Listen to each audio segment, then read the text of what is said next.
এম্বাসির আয়োজনে এবং ডাকসুর উদ্যোগে বাংলাদেশের প্রতিষ্ঠার পর থেকে এই ধরনের জব ফেয়ার আর কখনো আমরা দেখতে পাই না এত বড় স্কেলে, যেখানে আজকে প্রায় 432টা জব অপরচুনিটি আছে এবং চায়নার বড় বড় টেকনোলজিক্যাল বিভিন্ন কোম্পানি, তাদের পাবলিক এবং প্রাইভেট। তো আপনারা জানেন, আমরা কিছুদিন আগে ডাকসুর নেতৃবৃন্দ চায়না সরকারের আমন্ত্রণে চায়না সফরে গিয়েছিলাম।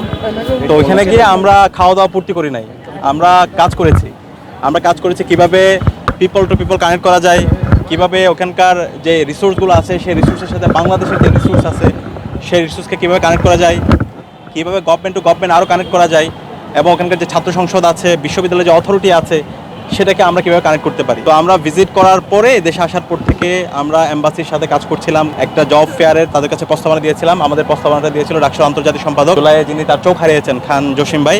ভাই অক্লান্ত পরিশ্রম করে আজকে জব ফেয়ারটা নামিয়েছেন। তো এই জব ফেয়ার আপনারা দেখতে পাবেন আজকে এখানে হাজার হাজার শিক্ষার্থীরা, শুধু ঢাকা বিশ্ববিদ্যালয় না, বাংলাদেশের বিভিন্ন প্রান্ত থেকে তারা এসেছে। মানে বেকারত্বের যে হাহাকার চলছে দেশের মধ্যে, সরকার ব্যর্থ হয়েছে আমাদের তরুণদেরকে চাকরি দেওয়ার জন্য, বিশ্ববিদ্যালয়গুলো ব্যর্থ হয়েছে এবং যে প্রতিষ্ঠানগুলো আছে সেই প্রতিষ্ঠানগুলো ব্যর্থ হয়েছে। তো সে জায়গায় ডাকসু একটা ছাত্র সংসদ, সে জায়গা থেকে আমরা রাত দিন এক করে একটা এম্বাসির সাথে কথা বলে এবং বিভিন্ন তাদের যে কোম্পানিগুলো আছে সেই কোম্পানিগুলোকে আমরা কানেক্ট করে আজকে এই জব ফেয়ারটা আয়োজন করেছে। এখানে প্রায় 430-এর অধিক ক্যান্ডিডেটদেরকে আজকে তাদের অনেকের সিবি নেওয়া হয়েছে, তাদেরকে প্রাথমিকভাবে জব দেওয়া হবে।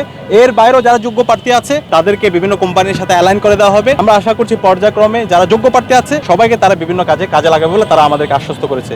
এখানকার যারা এম্বাসির স্টাফরা এসেছেন, একই সাথে কনফুসিয়াস ইনস্টিটিউটের যারা শিক্ষক আছেন এবং স্টাফরা আছেন, তারা এই বিষয়ে আমাদেরকে এই বিষয়গুলো আশ্বস্ত করেছেন। এবং এখানকার যে কোম্পানি, প্রত্যেকটা কোম্পানির সাথে আমরা অ্যালাইন হয়েছি, তাদের সাথে যোগাযোগ করেছি।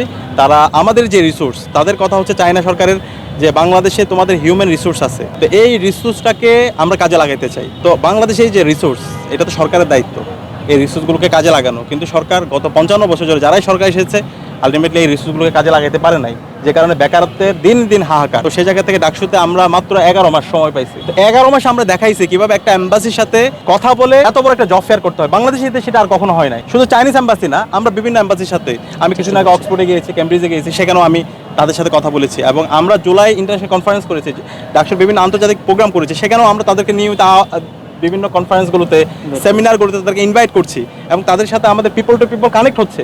এবং এই জব ফেয়ারটা শুরু হয়েছে, এটা অব্যাহত থাকবে। আমরা সামনে এই ঢাকা শহরে আমরা বিভিন্ন জায়গায় বিভিন্ন এম্বাসিকে কানেক্ট করে, বিভিন্ন রিসোর্স পার্সন, বিভিন্ন টেকনোলজি, বিভিন্ন প্রতিষ্ঠানকে আমরা এঙ্গেজ করে এই ধরনের জব ফেয়ারগুলো আমরা এখানে জারি রাখবো। একই সাথে চায়নাতে যখন আমরা ভিজিট করেছি, আমরা দেখেছি তাদের আরবান প্ল্যান। পাঞ্জাবের জগতে একটি বিশ্বস্ত নাম শাবাব ethnic wear, waste management system, তাদের পাবলিক ট্রান্সপোর্ট সিস্টেম এবং তাদের যে বাণিজ্যিক রাজধানী সাংহাইয়ের ওভারঅল যে সিটি ম্যানেজমেন্ট, এই সব কিছু আমরা খুব চমৎকারভাবে দেখেছি। মাত্র 10 থেকে 15 বছরের মধ্যে তারা প্রপার প্ল্যানের মাধ্যমে, আরবান প্ল্যানের মাধ্যমে তারা পুরো শহরটাকে চমৎকারভাবে ম্যানেজ করেছে। তারাও কিন্তু আমাদের ঢাকার মতো ওভার পপুলেটেড সিটি, এখানে বৃষ্টি হলে একটু কী হয়ে যেত, বিভিন্ন ধরনের বর্জ্য তৈরি হয়ে যেত, কিন্তু তারা সিটি ম্যানেজমেন্টের মাধ্যমে, তাদের স্মার্ট সিটি ম্যানেজমেন্ট এবং এআই এর মাধ্যমে পুরো সিটিকে চমৎকারভাবে তারা টেকনোলজির আওতায় নিয়ে এসেছে। তো সেইগুলো আমরা এই ঢাকায় যদি আমাদের যোগ্য নেতৃত্ব বাছাই করতে পারি, এই ঢাকার 55 বছরের যে বঞ্চনা, অব্যবস্থাপনা, সেটা দূর করা সম্ভব। এবং আজকে একই সাথে আমরা একটা এমওইউ করেছি। মানে আমরা ডাকসুতে আমাদের সবচেয়ে স্পেশালাইজেশন হচ্ছে এই জায়গায়, আমরা শুধু বক্তৃতা দিই না, আমরা রাজনৈতিক বক্তৃতা দিই না, আমরা কাজ দিয়ে প্রমাণ করি। আমরা 65 বছরের ঢাকা বিশ্ববিদ্যালয় মসজিদ সংস্কার হয় নাই, সেটা আমরা করাই দেখেছি। আমরা নিজেরাই ফান্ড নিয়ে আসছি 3.5 কোটি টাকার।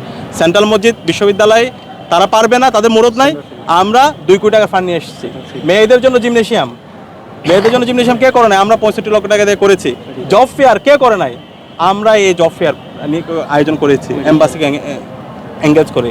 মেডিকেল ক্যাম্প, দীর্ঘদিন ধরে মেডিকেল ক্যাম্পের কোনো সংস্কার হয় না, সেটা আমরা করেছি। এভাবে অসংখ্য কাজ আমি বলতে পারবো। এবং নারীদের জন্য খুব দ্রুত আমরা একটা বাস নিয়ে আসছি, ইকো বাস, সেটা আপনারাও জানেন। তো এইভাবে আমরা কাজের মাধ্যমে আমরা প্রমাণ করতে চাই বিশ্ববিদ্যালয় প্রশাসন আমাদেরকে বিভিন্নভাবে অসহযোগিতা করছে, তারা আবার সেই সন্ত্রাসের রাজত্ব কায়েম করতে চায়। আপনারা জানেন গতকালকে FH হলের একটা ঘটনা, মানে যেটা বলতে আমার নিজেরই লজ্জা লাগতেছে। জুলাই বিপ্লবের পরে এই রক্তের উপর আজকে আমরা এই ক্যাম্পাস পাইছি।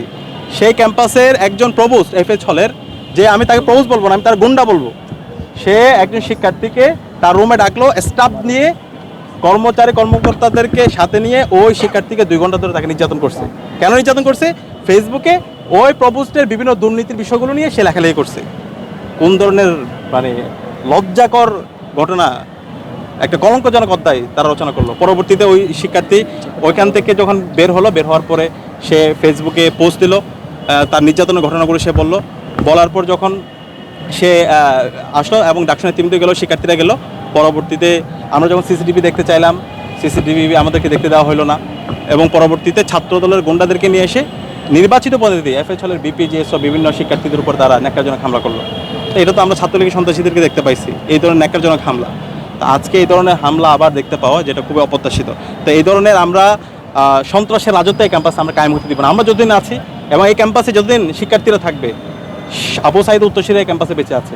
আবু সাঈদ উত্তরসূরিরা বেঁচে থাকতে ইনশাল্লাহ এই ক্যাম্পাসে আমরা আবার সে গণরম গ্যাস্ট্রোমি কালচার অথবা শিক্ষার্থীদের উপর নিপীড়ন অথবা শিক্ষক আগে যেভাবে জঙ্গি বলে শাহবাগ থানায় আমাদের শিক্ষার্থীদেরকে শিবির নেতা মারুফকে দিয়েছিল, এইভাবে হামলা করবে, সন্ত্রাস করবে, সেটা আমরা হতে দিব না।